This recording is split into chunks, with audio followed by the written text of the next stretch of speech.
विश्वास और घमंड में बहुत कम फर्क है।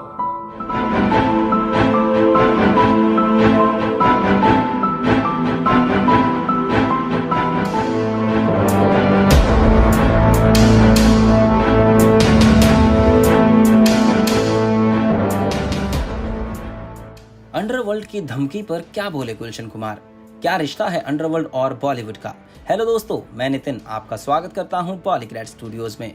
दिल्ली में जूस की दुकान चलाने वाले गुलशन कुमार के बारे में कौन जानता था कि वो एक ऐसे शख्स बनेंगे, उभरेंगे, जिनके पीछे अंडरवर्ल्ड पड़ जाएगा।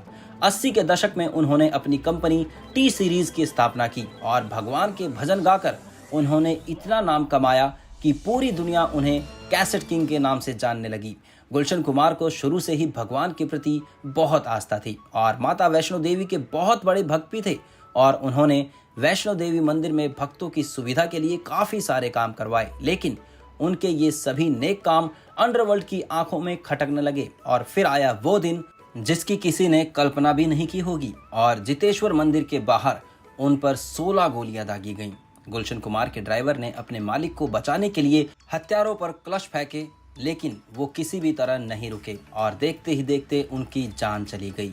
सोर्सेज के अकॉर्डिंग गुलशन कुमार को मारने की जिम्मेदारी अबू सलीम ने शार्प शूटर विनोद जगपत और दाऊद मर्चेंट को दी थी और कहा जाता है कि अबू सलीम ने गुलशन कुमार से 10 करोड़ की फिरौती मांगी थी, लेकिन उन्होंने देने से मना कर दिया और इसीलिए उन्हें हर बार धमकी भरे फोन आते रहे और उन्होंने इस धमकी का जवाब देते हुए कहा, इतने में तो मैं वैष्णो देवी में अच्छे से भंडारा करवा दूंगा। और इस बात से अबू सलीम इतना गुस्सा आ गए और उसने गुलशन कुमार का मर्डर करवा दिया।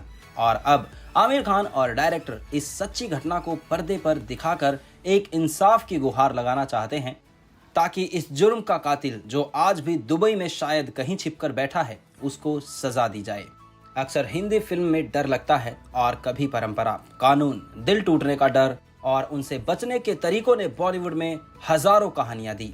पर डर में अंडरवर्ल्ड की पूरी जिम्मेदारी है, क्योंकि ये वो वक्त था जब हिंदी फिल्मों को पैसों की जरूरत पूरी करने के लिए इधर उधर हाथ पसारना पड़ता था और दूसरी तरफ अंडरवर्ल्ड को कमाई के इस खूबसूरत बाजार का शौक तो पहले से था।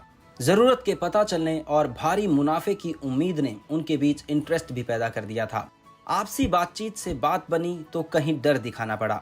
माया नगरी में अपना दबदबा दिखाने की फिराक में लगे अंडरवर्ल्ड को जबरन वसूली, धमकी, यहाँ तक कि किसी की हत्या करने से भी परहेज नहीं था और इसी कतार में कैसेट किंग गुलशन कुमार का भी नंबर आया और उन्हें भी इन घटिया हरकतों का शिकार होना पड़ा, क्योंकि कई बार लोग डर के मारे झुक जाते हैं या कमजोर पड़ जाते हैं, लेकिन गुलशन जी ने हार नहीं मानी और ना ही डरे।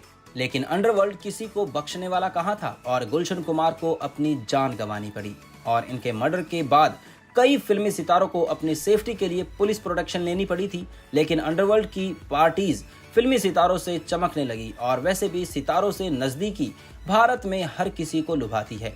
लेकिन एक सच ये भी है कि अंडरवर्ल्ड जोर जबरदस्ती करके भी सितारों को अपनी महफिल में बुलाता था, क्योंकि इनमें से कुछ ऐसे भी थे जो अपनी खुशी से नहीं जाते थे और अंडरवर्ल्ड का ऐसा घिनौना सच दिखाने के लिए और आम जनता को अवेयर करने के लिए ही गुलशन कुमार के ऊपर मोगुल नाम की बायोपिक बनने जा रही है, क्योंकि जुर्म के खिलाफ कोई अपनी आवाज नहीं उठाता और ऐसा सब कुछ ही इस फिल्म की कहानी में दिखाया जाएगा, क्योंकि अपराधी दुनिया और इनकी धमकियों से डरना नहीं चाहिए। लेकिन इनकी काली करतूतों के बारे में अगर हमें और अच्छे से पता होगा तो हम अपनी सुरक्षा भी कर सकते हैं।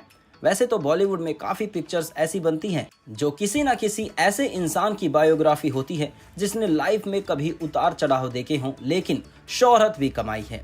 जैसे संजू मूवी में उनकी जीवनी दिखाई गई थी, लेकिन मोगुल इन सब कॉन्सेप्ट से हटकर होगी, न्याय की जीत को लेकर होगी और न्याय की जीत मतलब एक आम इंसान की जीत है। तो दोस्तों, आप क्या सोचते हैं? इस बार इस कहानी में गुलशन कुमार के हत्यारों को हमारा कानून पकड़ पाएगा? Do comment and do like and share this informative video. Thank you.